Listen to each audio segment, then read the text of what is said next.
Saya Sinti Rompas masih menemani Anda di Kompas Petang. Saudara, para guru honorer kini dilanda kekhawatiran akan nasib mereka.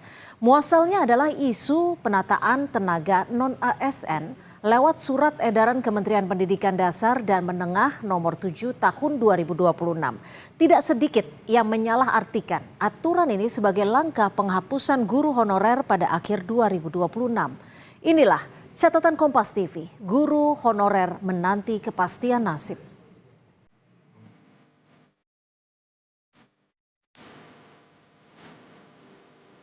Membaca rumor tersebut atau wacana tersebut jujur sedih karena passion saya ketika saya mengajar di sini, saya menemukan bahwa passion saya termasuk mengajar.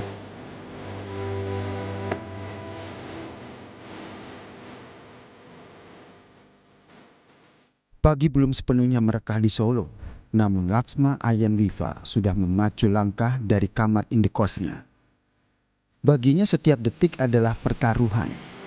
Di bawah bayang-bayang kebijakan pemerintah yang mengancam akan menghapus perannya tahun depan, guru honorer ini menolak untuk sekedar pasrah pada nasib. Walau ia mengaku resah dengan kebijakan pemerintah yang dinilai tidak berpihak padanya. Walaupun sekarang saya di sini sebagai guru honorer, tapi saya masih ada rasa kepemilikan kayak siswa tersebut. Saya pengen melihat siswa tersebut sukses, dan kalau semisal wacana tersebut jadi dilaksanakan, saya sudah tidak bisa bertemu dengan siswa dan tidak bisa mengajar lagi.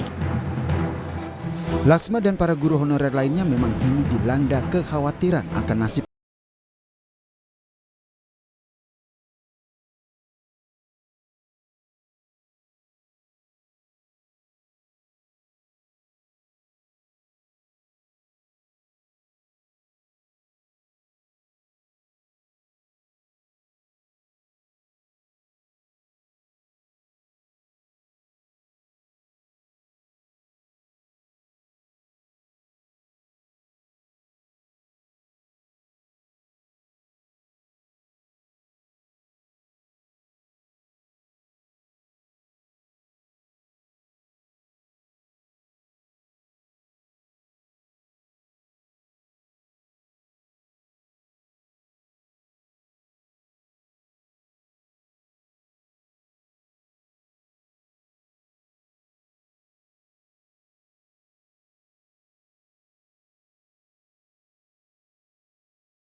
Ya, kalau rasio guru kita secara nasional itu sudah cukup, tetapi ada sekolah dan daerah yang kelebihan guru, ada daerah dan sekolah yang kekurangan guru.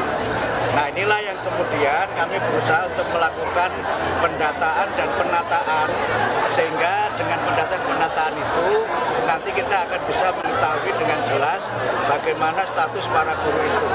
Karena banyak, mohon maaf, guru honorer itu diangkat begitu saja oleh kepala sekolah tanpa sepengetahuan dan sepersetujuan para kepala dinas. Anggota Komisi 10 DPR RI mendesak pemerintah untuk merombak total tata kelola guru di Indonesia dengan meminta nasib dan aturan para pendidik tidak lagi dikendalikan oleh Kementerian Pan-RB, tapi di bawah naungan Mendikdasmen. Jangan diatur di Pan-RB, guru itu nggak boleh. Guru itu rezimnya adalah undang-undang pendidikan. Dia harus masuk prinsip undang-undang yang lex specialis. Nah, terus bagaimana hubungan antara Kemendikdasmen dengan Pan-RB? Hanya melaporkan saja, tidak menentukan kualifikasi. Yang menentukan kualifikasi adalah Dikdasmen. Di sisi lain, Federasi Serikat Guru Indonesia menilai kepastian status tidak akan berarti tanpa perbaikan kesejahteraan. Guru honorer bukan angka yang bisa dihapus demi penghematan, melainkan nyawa pendidikan yang layak hidup sejahtera.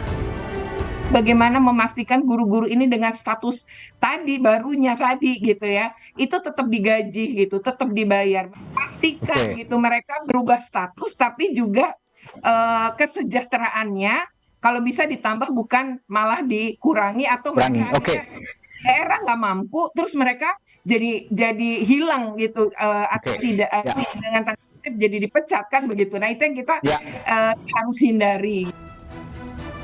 Di tengah badai ketidakpastian, Kemendikdasmen dan juga Kemenpan RB kini berpacu menyusun skenario transisi demi nasib para guru honorer. Di ujung pengabdian, banyak guru honorer kini hanya bisa menggantungkan asa pada selembar kepastian status sebelum lonceng aturan baru resmi berdentang pada awal tahun depan. Tim Liputan, Kompas TV.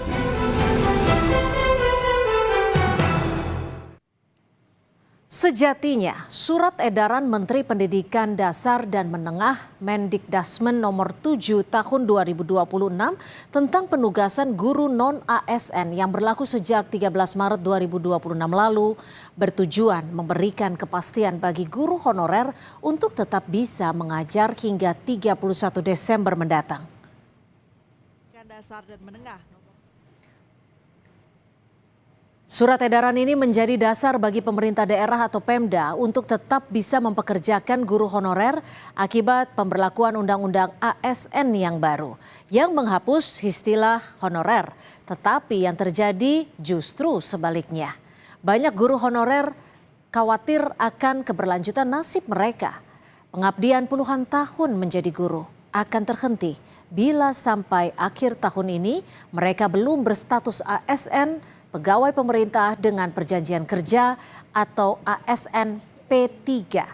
Jaringan Pemantau Pendidikan Indonesia JPPI mencatat hingga saat ini masih ada sekitar 2,3 juta guru honorer yang mengajar di sekolah dan madrasah negeri maupun swasta.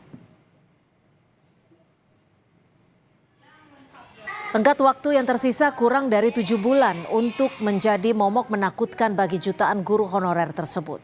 Karena banyak dari mereka belum berstatus sarjana, tidak memiliki sertifikat pendidik karena belum menempuh pendidikan profesi guru, atau tidak terdaftar dalam data pokok pendidikan alias Dapodik.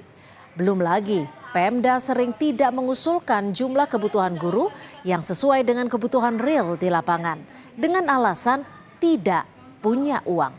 Karena begitu alih status dari honorer menjadi ASN P3K terjadi, maka sumber penggajian bagi para guru berubah dari anggaran BOS yang menggunakan APBN ke anggaran belanja pendapatan daerah atau APBD.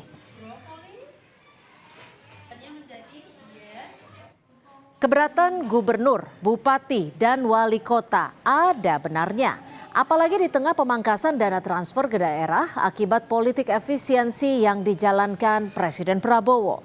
Tetapi keberatan ini juga tidak sepenuhnya tepat karena sepanjang tahun 2026 publik masih dipertontonkan penggunaan dana APBD yang kurang prioritas seperti pembiayaan renovasi kantor, pembelian mobil dinas baru, hingga tunjangan operasional yang nilainya fantastis. Kurangnya keberpihakan sejumlah pemimpin daerah terhadap nasib guru masih diperburuk lagi dengan kasus korupsi yang menjerat mereka. Bahkan kurang dari 1 tahun saudara, yakni dari periode Agustus 2025 hingga April 2026 sudah ada 11 kepala daerah terjerat OTT KPK. Persoalan tentang ketidakpastian nasib guru honorer telah terjadi bertahun-tahun dan menjadi pekerjaan rumah yang tidak pernah selesai dari presiden ke presiden. Butuh political will dan keberpihakan yang kuat dari semua stakeholder pemerintahan, baik di pusat maupun di daerah, untuk menjalankan undang-undang yang mengubah status guru honorer menjadi ASN P3. Tentu tidak hanya stakeholder pendidikan saja yang terlibat, tetapi juga stakeholder lintas kementerian seperti keuangan, pengaturan birokrasi, hingga Kementerian Dalam Negeri. Jika pemerintah saat ini memprioritaskan pemenuhan gizi anak melalui program MBG, sudah sepatutnya dibarengi dengan prioritas perbaikan dan kepastian nasib guru honorer sebagai faktor penting kualitas pendidikan. Pemenuhan gizi anak dan perbaikan kualitas pendidikan adalah dua sisi mata uang. Keduanya tidak boleh terpisah, apalagi dibedakan skala prioritasnya.